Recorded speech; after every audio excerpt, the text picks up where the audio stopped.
وَلَقَدْ يَسَّرْنَا الْقُرْآنَ لِلذِّكْرِ فَهَلْ مِن مُّدَّكِرٍ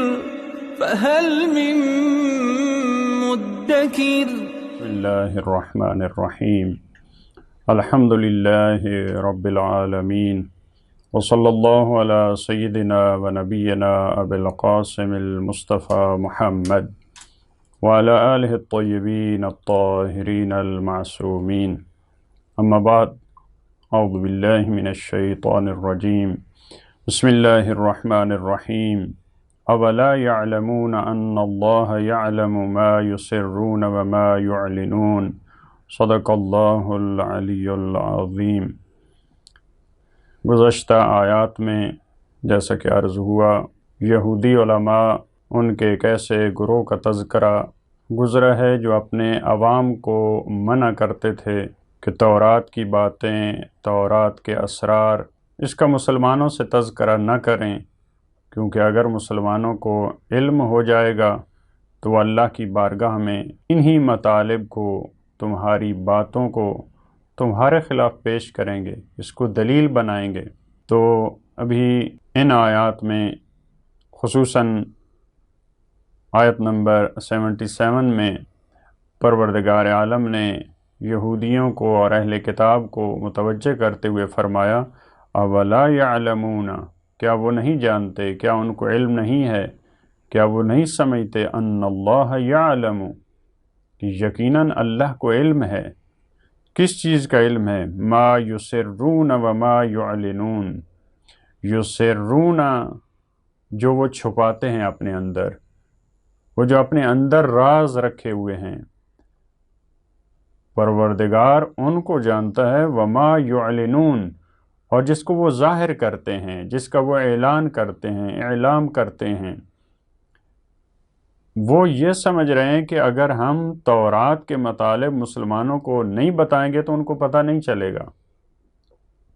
پروردگار نے ان کو متوجہ کرتے ہوئے یہاں فرمایا کہ ان کو یہ معلوم ہونا چاہیے کہ وہ جو اپنے اندر چھپائے ہیں، یسرون، جو اپنے اندر وہ چھپا کے رکھتے ہیں اپنے نہا میں، پروردگار کو تو ان چیزوں کا بھی علم ہے، لہٰذا ان کو چھپانے کی ضرورت نہیں ہے۔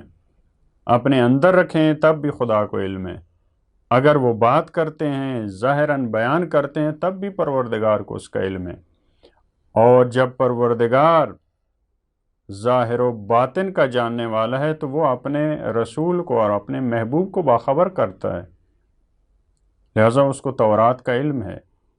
جو تم چھپا رہے ہو، اللہ کے رسول کو اس کا علم ہے، یعنی یہ ان کو متوجہ کیا جا رہا ہے، متنبہ کیا جا رہا ہے کہ تمہارے چھپانے کا کوئی فائدہ نہیں ہے۔ یہ ایک گروہ اہل کتاب میں سے تھا جو پڑھا لکھا گروہ تھا، ان کا تذکرہ۔ اس کے بعد والی آیت میں اہل کتاب کے جو جاہل افراد تھے، ناخواندہ افراد تھے، جو پڑھے لکھے نہیں تھے، ان کا تذکرہ ہے۔ وَمِنْهُمْ أُمِّيُّونَ، اور اہل کتاب میں سے ایک گروہ امیون کا ہے۔ امی کی جمع ہوتا ہے امیون۔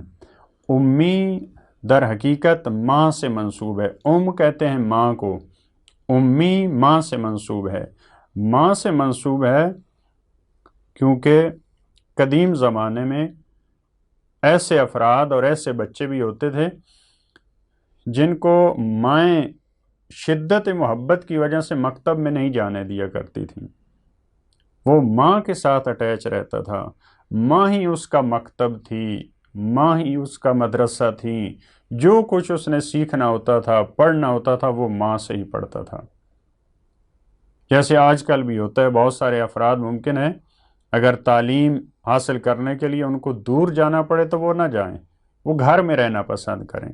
اسی طرح سے وہ افراد ماں کے ساتھ رہنا پسند کرتے تھے۔ وہ بچے، اصل میں اس کو کہا جاتا ہے کہ یہ امی، یہ ماں والا ہے، یعنی یہ ماں کے ساتھ ہمیشہ اٹیچ ہے، ماں کے ساتھ رہنے والا ہے۔ اس کے بعد پھر جو افراد ناخواندہ ہوتے تھے، جو کسی مکتب میں جا کے نہیں پڑھتے تھے، ان کو کہا جاتا تھا امیون۔ اہل کتاب میں سے ایک گروہ امیون کا ہے، جن کو پڑھنا لکھنا نہیں آتا، جو پڑھے لکھے نہیں ہیں، لا یعلمون الکتاب، وہ کتاب کا علم نہیں رکھتے. کتاب یعنی تورات کا، کیونکہ یہاں پہ تورات کی بات ہو رہی ہے. لا یعلمون الکتاب، وہ تورات کا علم نہیں رکھتے، تورات میں جو کچھ ہے، یا آپ کہہ لیں اپنی شریعت کا علم نہیں رکھتے، اپنے دین کا علم نہیں رکھتے. الا امانیہ، سوائے امانی کے.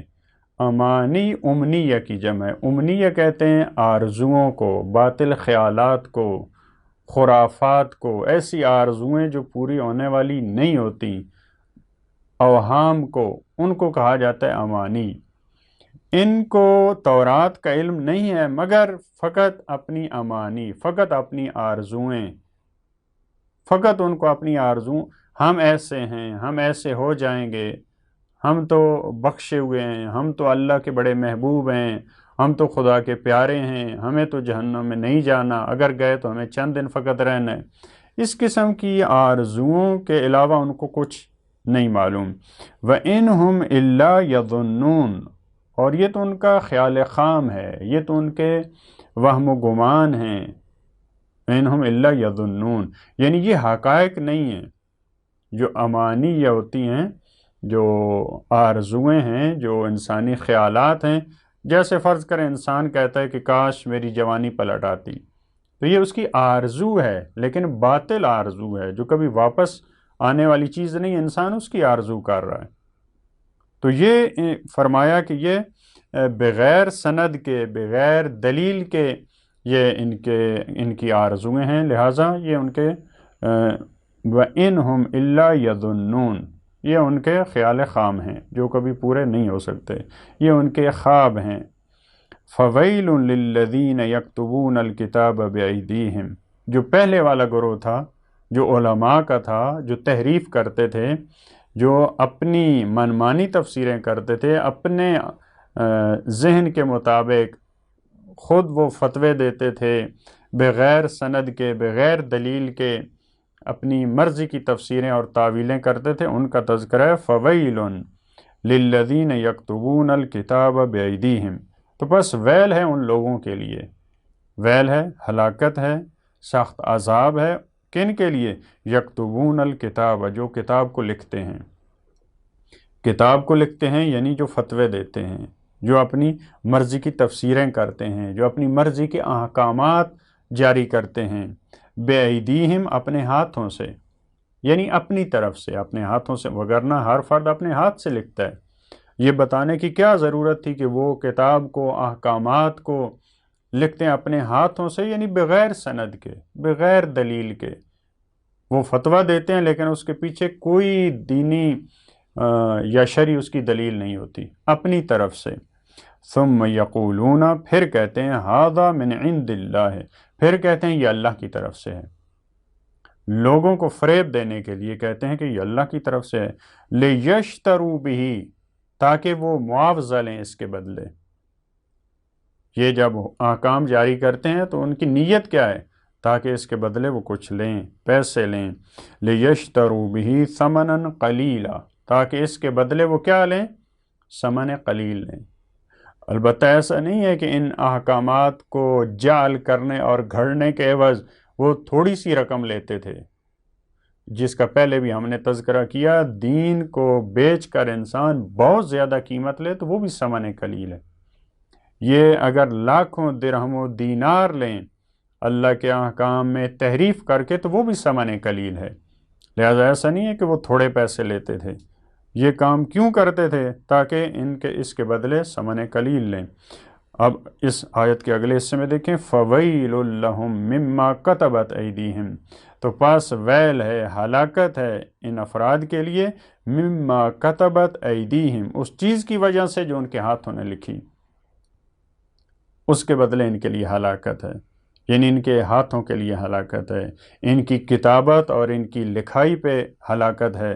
وَوَيْلٌ لَهُم مِّمَّا يَكْسِبُونَ، پھر اسی کو ریپیٹ کیا ہے، اور ویل ہے ان کے لیے، ہلاکت ہے ان کے لیے، مما یکسبون، اس چیز کی وجہ سے جس کو یہ کسب کرتے ہیں، جس کو کماتے ہیں.